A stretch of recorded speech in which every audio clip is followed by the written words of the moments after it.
La rapidité de sa mort dépend de la longueur et de la température du tisonnier. S'il traverse simplement la paroi abdominale pour pénétrer dans la cavité abdominale, il mourra relativement lentement, mais dans une grande douleur. Par une froide nuit de septembre 1327, à l'intérieur des murs de pierre du château de Berkeley, un roi déchu aurait subi un sort si brutal qu'il a résonné à travers l'histoire. Édouard II, autrefois souverain d'Angleterre, fut déposé par sa propre femme et son puissant allié, puis discrètement éliminé d'une manière que les chroniques décrivent avec des détails glaçants. Le récit de sa mort est devenu une légende, murmurée à travers l'Europe pendant des siècles, et beaucoup croyaient connaître la sombre vérité.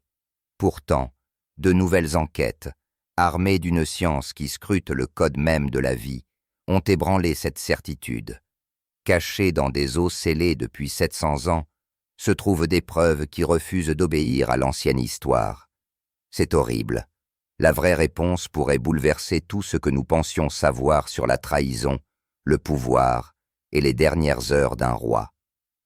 L'ascension et la chute d'Édouard II. L'histoire d'Édouard II est faite de débuts éclatants et de fins tragiques.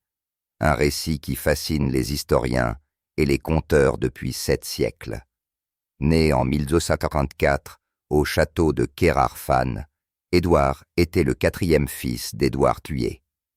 Pourtant, par la mort prématurée de ses frères aînés, il devint héritier du trône. Il était grand, beau et remarquablement athlétique, plus à l'aise avec les passe-temps rustiques tels que l'aviron, le terrassement ou le fait de passer du temps avec les roturiers qu'avec les lourdes exigences de la royauté médiévale. Lorsqu'il monta sur le trône en 1307, après la mort de son redoutable père, on espérait vivement qu'il poursuivrait l'expansion et la puissance militaire de l'Angleterre.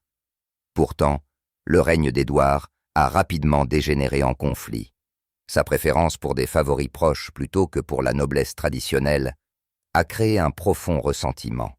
Sa relation avec Piers Gaveston, son compagnon de confiance et peut-être son amant, a aliéné de puissants barons qui se sentaient exclus de l'influence. Le style de vie somptueux, l'arrogance et l'emprise de Gaveston sur le roi ont provoqué des affrontements répétés, et en 1312, il a été capturé et exécuté par des seigneurs rebelles. Édouard n'a jamais pardonné cet acte, mais son autorité était trop faible pour traduire ses ennemis en justice.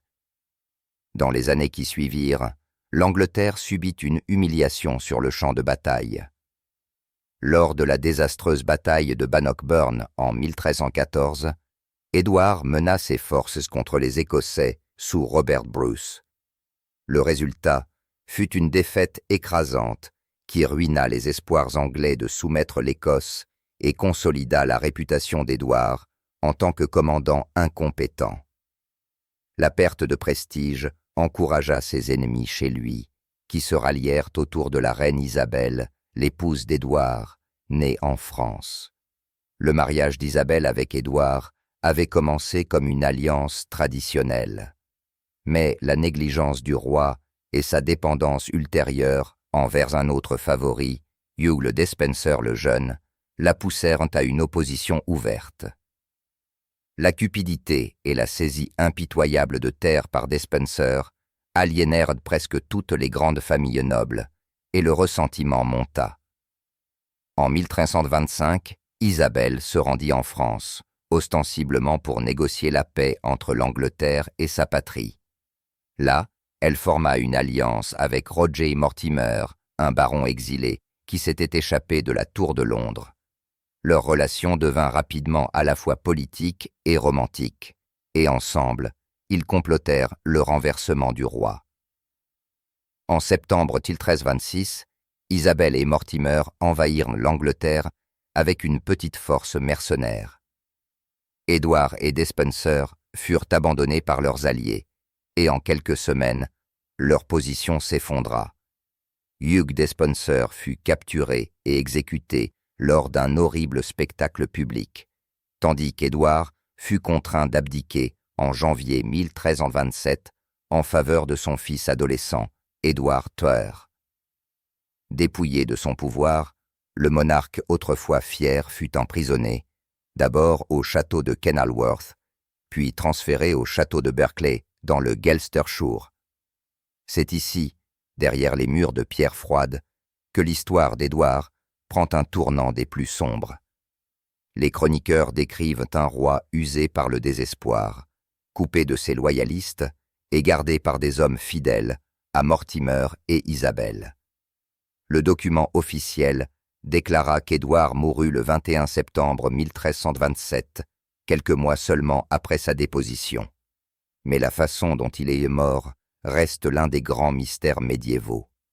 Certaines sources affirment qu'il a été étouffé discrètement pour éviter un scandale public, tandis que d'autres insistent sur l'horrible récit d'un tisonnier rougi au feu, utilisé pour le brûler de l'intérieur, ne laissant aucune marque extérieure de violence. Qu'il s'agisse de propagande ou de réalité, l'histoire a cimenté la fin d'Édouard dans l'infamie et l'horreur.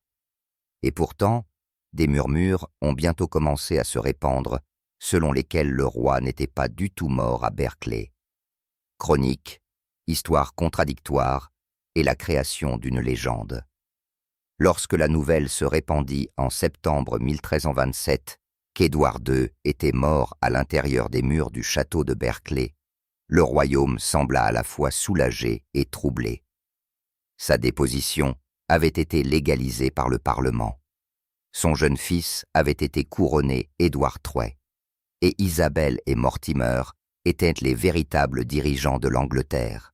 Mais la mort d'un ancien roi n'était pas une affaire ordinaire. C'était un tournant qui devait être à la fois expliqué et justifié. Pour les chroniqueurs de l'époque, c'était aussi une occasion irrésistible d'enregistrer un récit qui résonnerait à travers les générations. Les premiers récits qui ont circulé sur la fin d'Édouard étaient vagues et discrets. La déclaration officielle affirmait qu'il était mort dans la nuit du 21 septembre et qu'il avait été enterré avec les honneurs appropriés dans la cathédrale de Gloucester. Certaines versions faisaient allusion à une maladie ou à un chagrin comme cause, suggérant que la captivité l'avait simplement brisé. D'autres prenaient soin de n'accuser personne directement, car assassiner un roi était un crime contre l'ordre divin, même si ce roi avait déjà été déposé. Pourtant, les rumeurs se sont répandues rapidement et en quelques mois, des versions plus sombres de l'histoire sont apparues. La plus notoire est venue de Geoffrey Licker, un chroniqueur écrivant au milieu du XIVe siècle. Son récit décrivait Édouard assassiné d'une manière à la fois calculée pour dissimuler les blessures extérieures et pour horrifier quiconque l'entendait.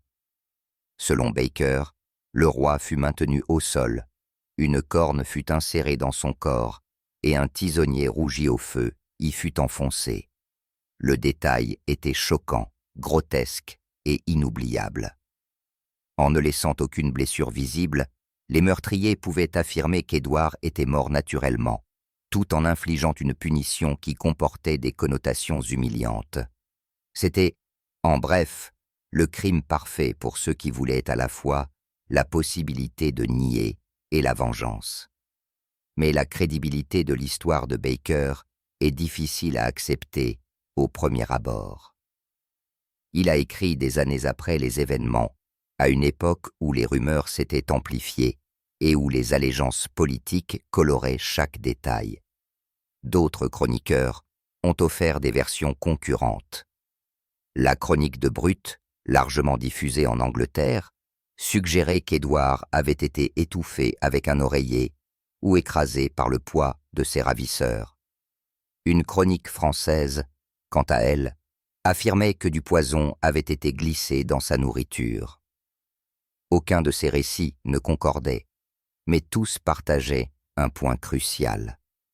Édouard était mort violemment, et sa mort n'était pas un accident. Le contexte politique doit être rappelé. Isabelle et Mortimer avaient tout misé sur la destitution d'Édouard. Tant qu'il vivrait, il y aurait une chance que des loyalistes se rallient à lui et cherchent sa restauration. Une mort naturelle aurait pu être commode, mais une survie prolongée en prison pourrait s'avérer plus dangereuse. Ainsi, l'insistance des chroniqueurs sur le meurtre secret avait une logique interne. Ils n'ont peut-être pas connu la vérité, mais ils ont compris la nécessité politique de s'assurer qu'Édouard ne revienne jamais au pouvoir. À cela s'ajoute la lettre d'un notaire italien, Manuela Fesci, écrite vers 1330. Fesci affirmait qu'Édouard n'était pas mort à Berkeley, mais qu'il s'était échappé, déguisé en ermite, voyageant d'abord à travers l'Irlande, puis sur le continent, et vivant finalement tranquillement en Italie. Cette lettre, découverte des siècles plus tard, est devenue l'un des principaux piliers de l'argument selon lequel la mort d'Édouard avait été mise en scène. Mais même au XIVe siècle, des imposteurs ont commencé à apparaître à travers l'Europe, certains prétendant être le roi déchu.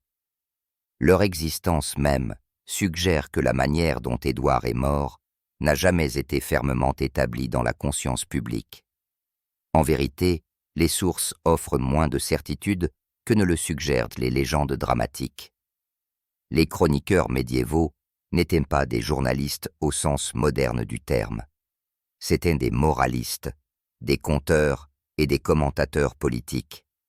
Leurs récits reflétaient non seulement des faits, mais aussi les leçons qu'ils souhaitaient transmettre. Décrire le meurtre d'Édouard avec une telle brutalité était peut-être une façon de renforcer sa chute tragique, une punition pour ses péchés et ses échecs perçus en tant que roi. L'histoire du tisonnier rougi au feu, avec son mélange de cruauté et d'humiliation, correspondait à l'appétit médiéval pour la justice symbolique. Au fil des siècles, ce conte macabre s'est si profondément ancré qu'il a éclipsé toutes les autres possibilités. Des pièces de théâtre, des poèmes et des histoires ont répété le détail, donnant à chaque fois une plus grande autorité. Aujourd'hui encore, demandez à quelqu'un ce qu'il sait d'Édouard II, et l'image de sa mort horrible au château de Berkeley sera probablement le premier souvenir qui fera surface. Mais l'incertitude qui persiste dans les chroniques ouvre la porte à d'autres possibilités, celles qui suggèrent que l'histoire du roi ne s'est pas terminée aussi proprement lors de cette nuit de septembre. Car derrière l'horreur se cache un autre fil conducteur, une suggestion que la mort d'Édouard II n'était pas le dernier mot, mais plutôt le début d'une légende de survie. Cette légende et les imposteurs qui l'ont portée façonneraient le mystère pendant des siècles à venir. Murmure de survie et l'ascension des imposteurs. L'histoire officielle de la mort d'Édouard II aurait dû clore le chapitre d'un règne turbulent.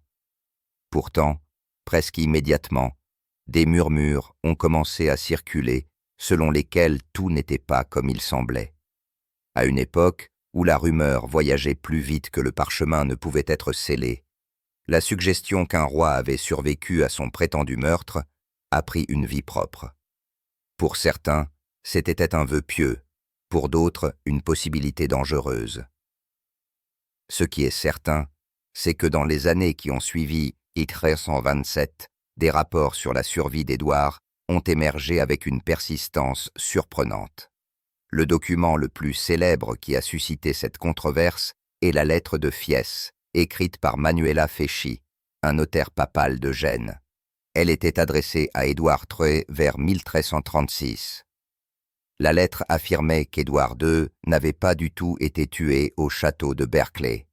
Au lieu de cela, il s'était échappé avec l'aide de sympathisants, s'était déguisé en serviteur et s'était glissé à travers la mer jusqu'en Irlande. De là, Fesci écrivit.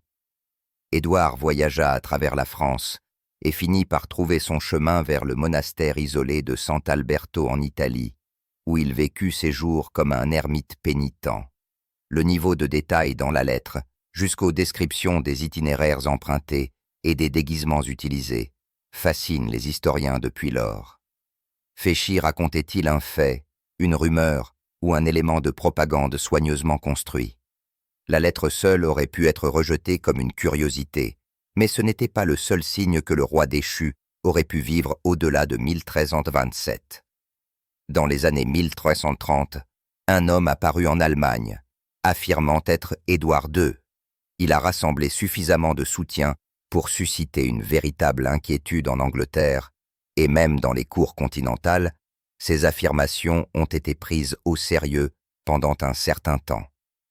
Les chroniqueurs ont noté que cet imposteur ressemblait de façon frappante au défunt roi, ce qui soulève la question de savoir s'il était un simple opportuniste ou s'il y avait une part de vérité dans ces affirmations. Finalement, ces affirmations se sont effondrées sous l'examen minutieux. Pourtant, le fait qu'il ait obtenu une audience en dit long sur la nature incertaine du sort d'Édouard. Les partisans de la théorie de la survie soulignent qu'Isabelle et Mortimer avaient toutes les raisons de garder Édouard en vie, mais caché. L'assassiner risquait de provoquer l'indignation si la vérité était découverte, tandis que le laisser vivre tranquillement sous surveillance leur donnait à la fois un levier et une légitimité. Son existence dans une prison secrète ou un monastère isolé pourrait servir de monnaie d'échange politique.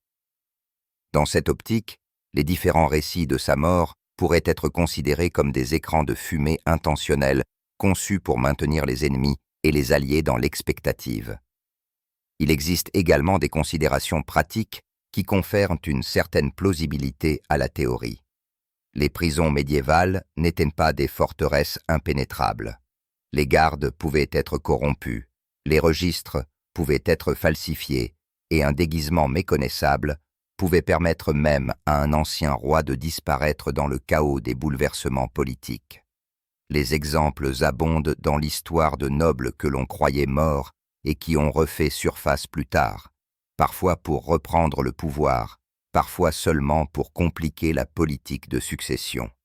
Pour les contemporains, la prétendue évasion d'Édouard n'aurait pas semblé impossible. Pourtant, il existe des raisons tout aussi solides d'en douter. Si Édouard avait réellement vécu en exil, pourquoi aucune preuve irréfutable de sa survie n'a-t-elle émergé de son vivant? Édouard III, son fils, avait toutes les raisons de clarifier la vérité. Si son père vivait, le reconnaître pourrait déstabiliser son propre règne. Si son père était mort, il avait des raisons de rejeter publiquement les imposteurs et d'affirmer sa légitimité. Le silence de la couronne anglaise suggère qu'Édouard II savait que son père était mort ou a choisi de laisser l'incertitude planer pour des raisons de commodité politique. Les historiens ont débattu de l'hypothèse de la survie pendant des siècles, certains, comme Ian Mortimer, explorant la possibilité en profondeur. Mortimer a fait valoir que les preuves de la lettre de Fies et des récits d'imposteurs ne peuvent pas être facilement ignorées. D'autres chercheurs sont beaucoup plus sceptiques, considérant la lettre comme un faux ou comme un reflet du goût médiéval pour les contes dramatiques plutôt que comme une preuve de fait.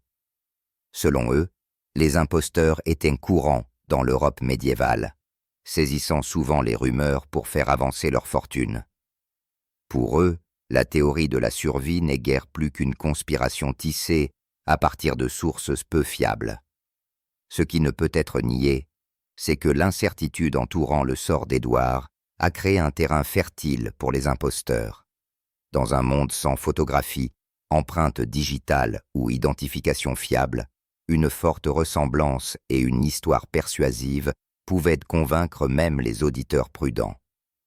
Les nobles mécontents ou les cours étrangères auraient pu être disposés à divertir de telles figures, non pas parce qu'ils croyaient vraiment en elles, mais parce qu'elles offraient un levier contre les dirigeants de l'Angleterre. Édouard II, vivant ou mort, est resté un pion dans le jeu de la politique européenne longtemps après sa déposition. Ces histoires d'évasion et d'imposture mettent en évidence une vérité inconfortable sur l'histoire médiévale. La frontière entre le fait et la rumeur était dangereusement mince. Les chroniqueurs ont façonné leurs récits pour qu'ils correspondent aux agendas politiques, et les gens ordinaires préféraient souvent les contes sensationnels à la réalité sobre. La mort d'Édouard au château de Berkeley a peut-être bien eu lieu comme le prétendent les archives, mais la persistance des histoires de survie reflète les angoisses de l'époque. Pour certains, il était plus facile de croire en un roi caché que d'accepter qu'un monarque ou un pardieu puisse être si brutalement effacé. Au milieu du XIVe siècle, les imposteurs se sont évanouis. La lettre de Fies a disparu dans l'obscurité, et la tombe d'Édouard à Gloucester est devenue le lieu accepté de son dernier repos. Pourtant, les doutes n'ont jamais complètement disparu. Des siècles plus tard, des historiens et des scientifiques allaient revoir le mystère, se demandant si les méthodes modernes pouvaient faire ce que les chroniqueurs médiévaux ne pouvaient pas, séparer le mythe de la vérité. La tombe à Gloucester et les premiers indices ADN. L'effigie d'Édouard II se trouve dans la cathédrale de Gloucester, ses mains jointes en prière, son visage sculpté avec une dignité sereine qui dément les troubles de sa vie. Les pèlerins s'agenouillaient autrefois ici avec révérence, et les générations suivantes venaient par curiosité, mais la question a toujours persisté. Les os de la tombe appartiennent-ils vraiment au roi qui aurait péri au château de Berkeley en 1327 ? Pendant des siècles, personne n'a pu l'affirmer avec certitude. Pourtant, au cours des dernières années, un effort scientifique discret a offert les premiers indices tangibles, et ils sont aussi troublants que fascinants. L'idée d'utiliser l'ADN pour tester les restes royaux a pris de l'ampleur après l'identification spectaculaire du squelette de Richard Dutt à Leicester en 2012. Ce succès a incité les chercheurs à revoir d'autres énigmes historiques, et la tombe d'Édouard II s'est naturellement hissée en haut de la liste. Contrairement à Richard, dont les restes ont été redécouverts après des siècles d'obscurité, le lieu de repos d'Édouard a toujours été connu. Ce qui était en doute, c'était de savoir si c'était vraiment son corps qui reposait sous l'effigie. En 2018, une étude non invasive limitée a été discrètement autorisée à Gloucester. Les chercheurs n'ont pas été autorisés à ouvrir la tombe purement et simplement, mais ils ont été autorisés à prélever des échantillons microscopiques de matière organique qui s'étaient infiltrés du cercueil dans la pierre environnante. En utilisant des méthodes de séquençage avancées, ils ont pu identifier des traces d'ADN anciens. Les résultats étaient fragmentaires et incomplets, dégradés par des siècles de temps et d'exposition. Pourtant, dans ces fragments se trouvaient des indices qui pointaient de manière intrigante vers le monde qu'Édouard avait habité.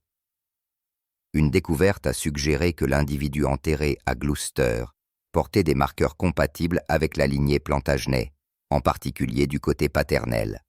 Les séquences survivantes étaient trop peu nombreuses pour déclarer avec une certitude absolue que les restes étaient ceux d'Édouard, mais elles ne contredisaient pas cette possibilité.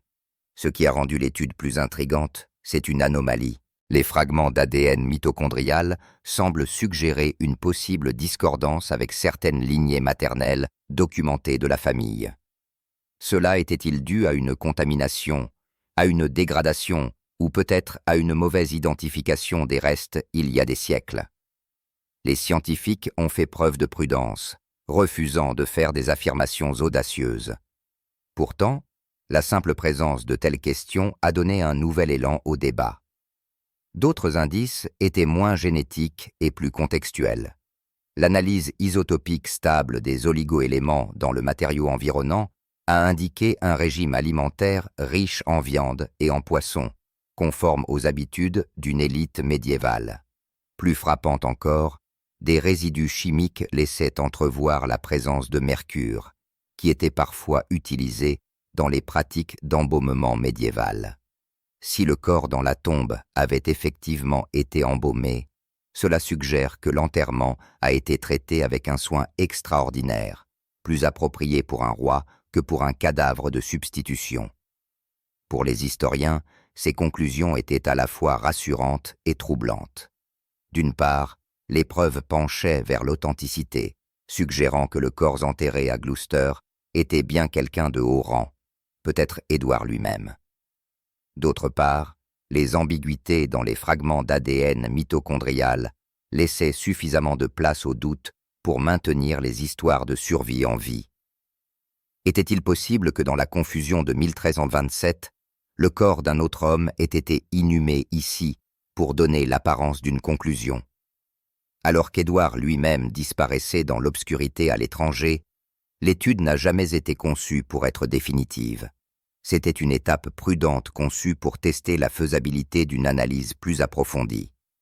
L'ouverture complète de la tombe nécessiterait des autorisations qui ne seront probablement pas accordées rapidement, voire pas du tout, compte tenu de la sensibilité liée à la perturbation d'une tombe royale médiévale. Mais les premiers résultats ont suffi à susciter à la fois excitation et frustration. Les scientifiques ont parlé de la possibilité alléchante d'extraire un génome complet à l'avenir. Les historiens se sont demandé si un tel effort ferait enfin taire les murmures d'imposteurs et de survie.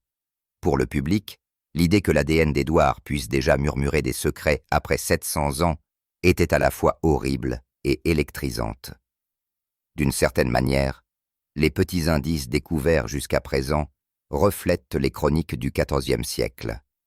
Suggestifs, incomplets et ouverts à l'interprétation, ils ne résolvent pas encore le mystère, mais ils montrent que le passé n'est pas entièrement silencieux. Les os sous le sol de pierre de Gloucester ont encore une voix, aussi faible soit-elle, et la science moderne a commencé à l'entendre. Ce que cette voix dira en fin de compte reste la grande question, celle qui nous mène au cœur du prochain chapitre. Ce que l'ADN peut vraiment révéler et ce qu'il ne pourra jamais révéler. ADN, survie et les ombres de l'histoire. Les conclusions limitées de Gloucester ont soulevé plus de questions qu'elles n'ont apporté de réponses, mais elles ont aussi ouvert une porte que beaucoup pensaient scellée à jamais. Et si le profil ADN complet du corps dans la tombe d'Édouard pouvait un jour être cartographié dans les moindres détails? Une telle réalisation ne satisferait pas simplement la curiosité historique. Elle pourrait également redessiner les limites de la façon dont nous comprenons le pouvoir, la légitimité et même l'identité dans l'Angleterre médiévale. Un génome confirmé pourrait être comparé aux descendants vivants de la lignée Plantagenet, un arbre généalogique qui se ramifie encore aujourd'hui dans la noblesse européenne. Une correspondance réduirait au silence des siècles de spéculation sur les imposteurs ou les substitutions, confirmant une fois pour toutes qu'Édouard II repose là où l'on a toujours cru qu'il reposait. C'est dans cet espace d'incertitude que les théories de la survie prospèrent. Selon les archives du XIVe siècle, un homme ressemblant à Édouard est apparu dans les Pays-Bas des années après le prétendu meurtre au château de Berkeley. Certains l'appelaient Guillaume le Gallois, une figure errante qui se comportait avec une prestance royale et semblait trop en savoir sur la vie de cour. D'autres murmuraient qu'il était bien l'ancien roi, vivant tranquillement en exil pendant que l'Angleterre avançait sans lui. Si l'analyse ADN révélait un jour que la tombe de Gloucester contenait quelqu'un d'autre, l'histoire de Guillaume gagnerait une crédibilité renouvelée. Ce qui rend tout cela d'autant plus captivant, c'est la façon dont l'ADN nous relie émotionnellement au passé. Nous avons l'habitude de considérer les rois et les reines comme des figures lointaines, presque mythiques. Mais la réalité est que leur humanité est inscrite dans le même code biologique qui nous définit tous. L'idée qu'un brin de matériel génétique d'Édouard puisse encore survivre, encore capable de nous dire qui il était, est à la fois humiliante et terrifiante. Elle jette un pont sur les siècles d'une manière qu'aucun manuscrit ou monument ne pourrait jamais faire. C'est peut-être pourquoi le sort d'Édouard nous captive encore 7 siècles plus tard. Son histoire parle non seulement de la cruauté de la politique et de la fragilité de la royauté, mais aussi de notre propre désir incessant de savoir ce qui s'est réellement passé. Nous sommes des créatures qui vivent à la recherche de réponses, même lorsque nous soupçonnons que la vérité ne sera peut-être jamais totalement à portée de main. Face à des mystères qui ne peuvent être entièrement résolus, trouvons-nous la paix dans les fragments que nous détenons, ou continuons-nous à chercher, même si les réponses ne viennent jamais? Partagez vos réflexions ci-dessous. Merci d'avoir regardé. À la prochaine.